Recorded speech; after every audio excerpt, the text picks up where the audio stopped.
The fan sprinkler is dead. Long live the fan sprinkler.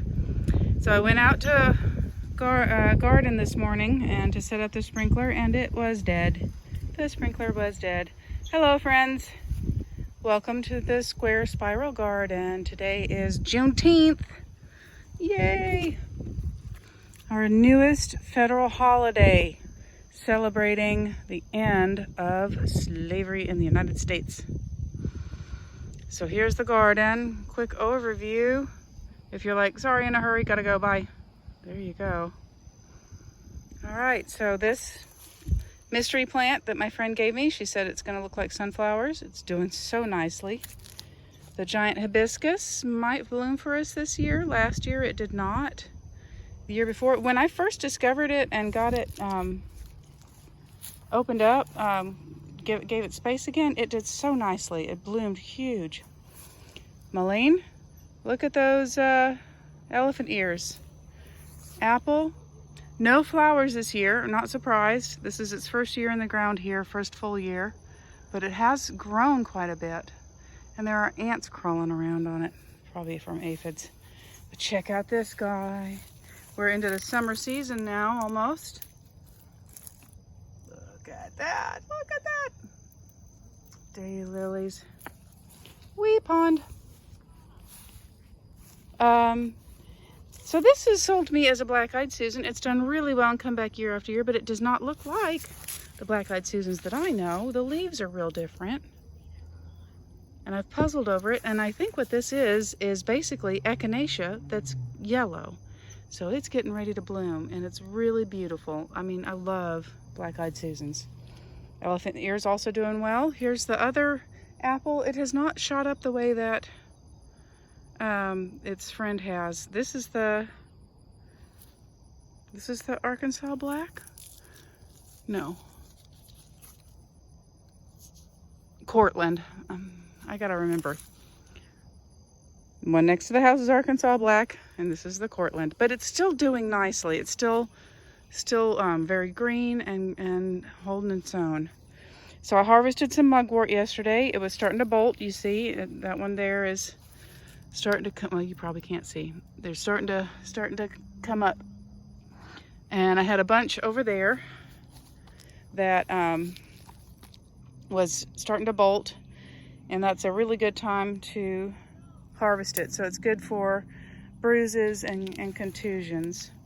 And also, if you burn it like you burn sage, it's supposed to be very cleansing sort of smell. So look at the elephant ears. They had kind of gotten shaded. That's how tall the mugwort was. They'd gotten kind of shaded. So now they're like starting to look around like they're all happy. Here's this guy who's now 5 feet, almost 6 feet tall. That's one of my mulberries. And I'm gonna get to my neighbor. So here is the hazelnut that does not pout like the other one does. The flowers I planted here, nothing, just weeds and volunteer cosmos. I've got a lot of volunteer cosmos along the edge as well, right along there. Oops, probably can't see it because of the, so that's the volunteer cosmos. Here's another hazelnut. And how about this beauty right here? Those are the last of the elderberry. This is a new shoot of the elderberry. It spreads. The rest of the elderberries are actually fruiting. I still have elderberries from last year in the freezer. Buckwheat here, very small. Now I planted the celery here. Nothing at all. And I've got beans that are doing all right. Just bush beans. And then the Hopi red, very tiny. Very tiny. It's this big. It's that big. Wait till I show you the ones that are around the corner. So these guys, just tiny. I should thin them out anyway. Just inky dinky. Here's the Droopy Hazelnut. I did have to trim him back because he came out over the walkway. So, but he was droopy before anyway. These guys, something is eating the tops off. It's a volunteer weed. I don't know what it is, but something's eating it. That makes me think the deer have come back. Oh, that's an inky baby. Watermelon, watermelon, watermelon, watermelon, watermelon. So hopefully we will actually get some watermelons. Those are the ones that I'm going to train back that way across the trellis. And see, check these guys out. He's okay. He's growing big. Uh-oh. Poison ivy. Gotta come back and get that later. So I don't understand what the amaranth wants. My furthest growth of asparagus. All right, coming into the garden proper. Spearmint hanging in there. Giant pile of weeds.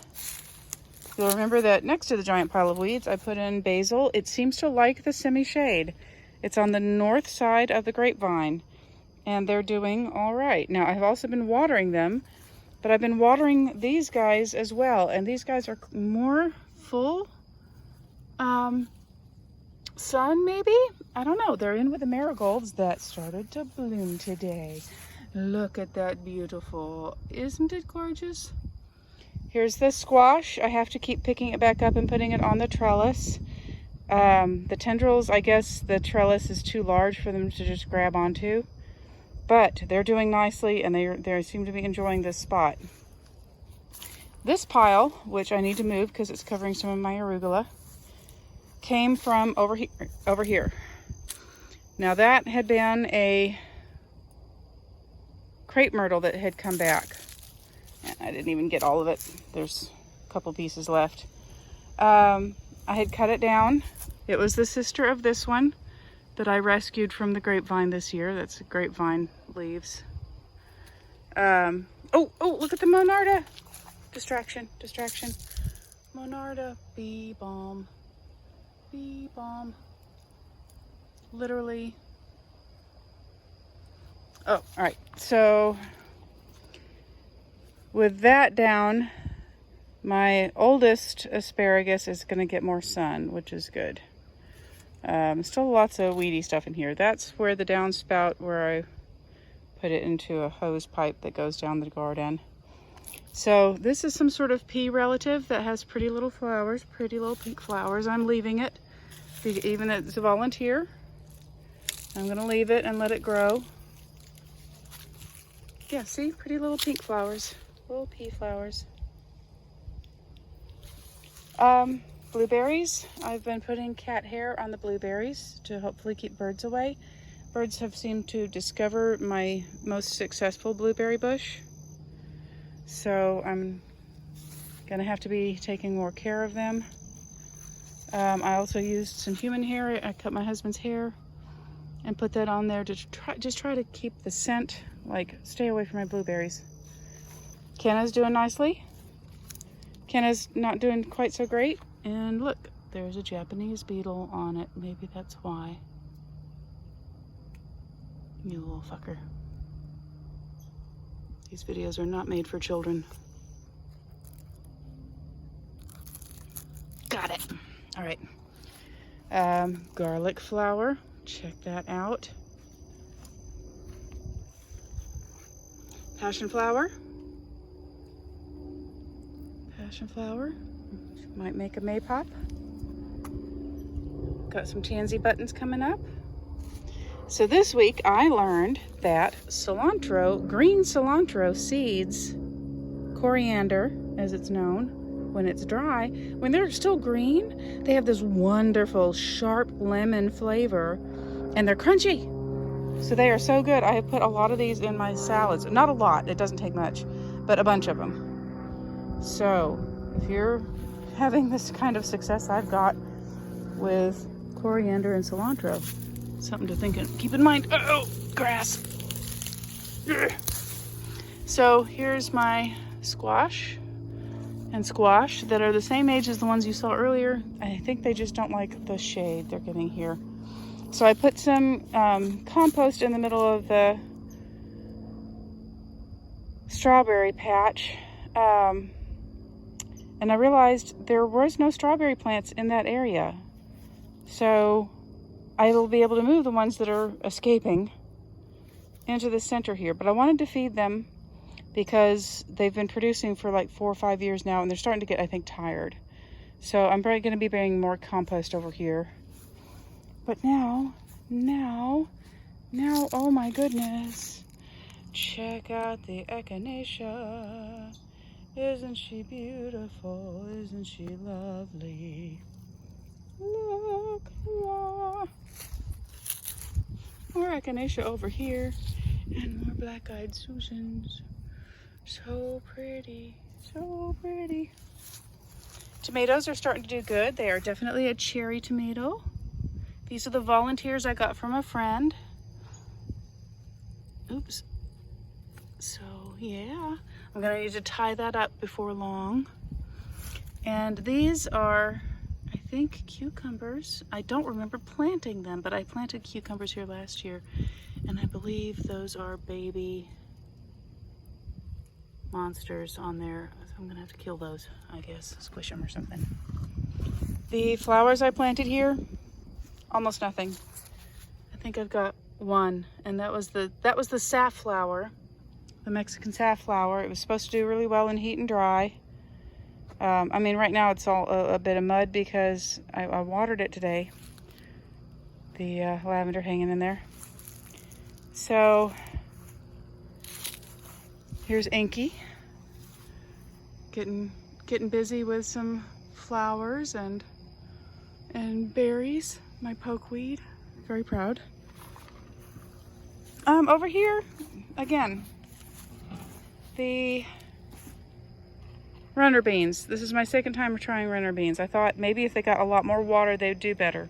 No, they're not doing any better than they did last year. They've barely grown.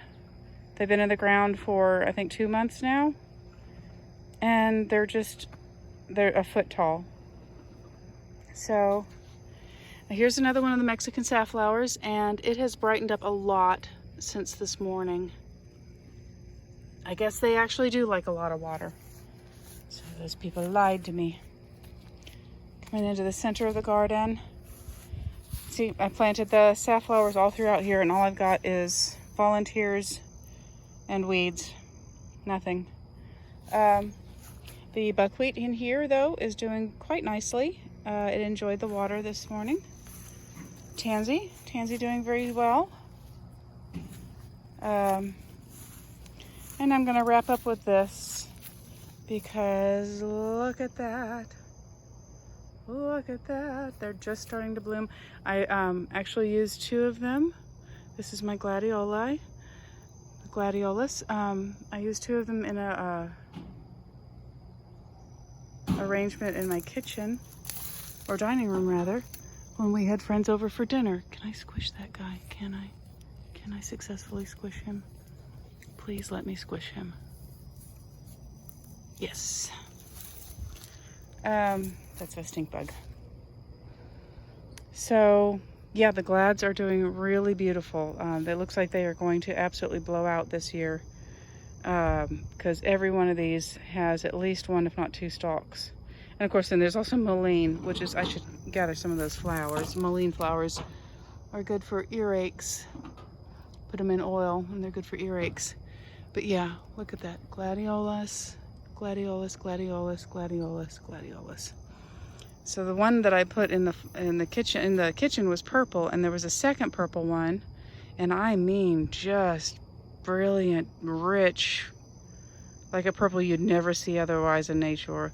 And then one was a beautiful coral, and these guys are just going to be spectacular. I'm so excited. So there's the garden. I hope that you have enjoyed the tour today. Oh, I forgot to mention, there are bluebirds living in the birdhouse. I saw one yesterday.